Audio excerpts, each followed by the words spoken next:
Sometimes a question just stops you dead in your tracks. It's so simple, but it just hits you, right? And it kind of changes, well, everything.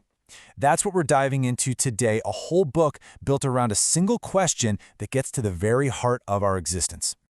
And the person asking it? Jiddu Krishnamurti. Even the Dalai Lama called him one of the greatest thinkers of the age. But here's the thing about Krishnamurti. He wasn't your typical guru. He wasn't selling some easy system. His whole point, his entire message, was that you have to do the work. You have to look inside, because no authority, no path can give you the answers. So here it is. This is his big challenge. And it's not just something to read on a page. It's for you, right now. Seriously, ask yourself, what are you really doing with your life? And this isn't just, a thought exercise. He means it.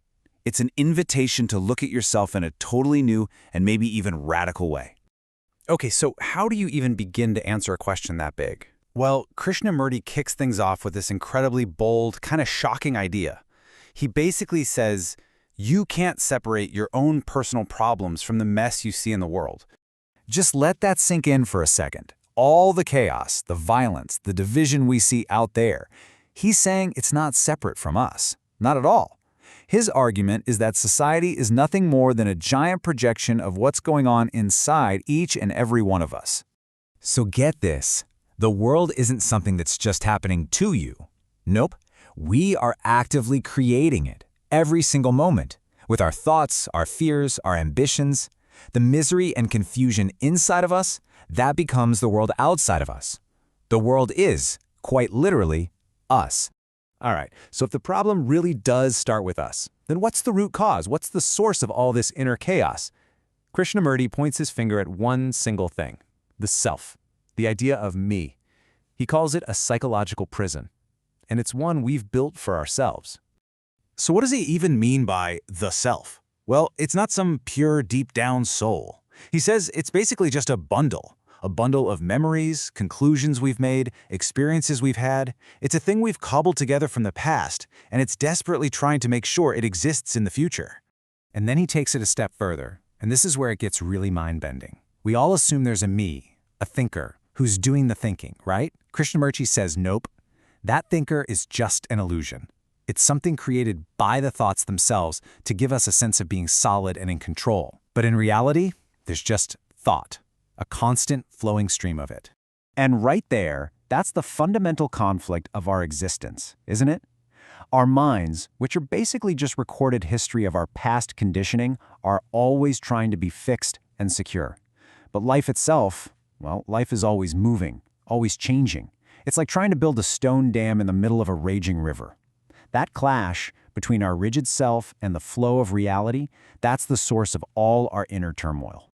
So what do we do when we're faced with this constant, painful battle? Well, we do what anyone would do. We run. We look for any distraction we can find.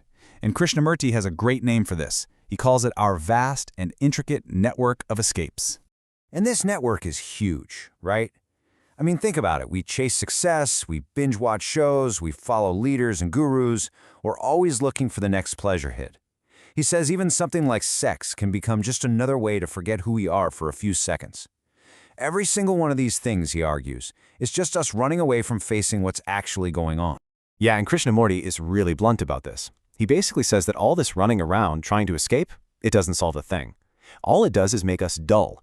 It turns us into slaves to the next sensation, and it just makes us even more confused than when we started. Okay, so if escaping is the problem, what's the solution? Well, this is the kicker. It's not some new belief system. It's not a 10-step plan to happiness. It's something totally different that he calls the art of seeing. And what it is a state of pure, non-judgmental awareness. So how does that even work in practice? It's actually pretty simple, but it's incredibly hard to do. Step 1. You have to admit the fact, straight up, no watering it down. So not, I have violent tendencies, but I am violent. Then step 2, and this is the really tough part, you just observe it. You don't label it good or bad. You don't try to explain it away or justify it. You just look. And the reason why is that the act of just seeing it clearly without any agenda, that's what brings about the change. You don't have to try to transform the violence. Just seeing it for what it is, that is the transformation. The awareness itself is enough.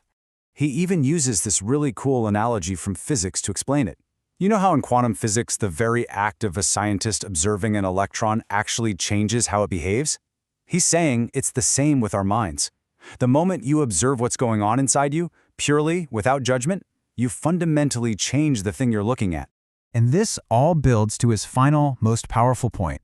The only revolution that truly matters, the only one that will ever last, it's not political, it's not social, it's the one that has to happen inside every single one of us. So, if we want a better society, we can't just wait around for some new system to fix things. It's on us, you and me. We have to do the incredibly hard work of understanding ourself, and that takes a ton of energy, right? Energy that we usually waste on conflict or escape. Instead, we have to channel it into this radical inner change. And really, that's the whole ballgame. That's the heart of everything Krishnamurti is saying. You want to end war in the world, you have to end the war inside yourself. You want to see a world filled with love and understanding? Well, you've got to start by transforming yourself first. So we're going to end right back where we started, with a question. It's a challenge, really, an invitation. Don't just think about this stuff, try it. Like, right now. Can you just look at what's going on inside you for one single moment, without saying a word, without judging it at all? Just try it. What happens when you do?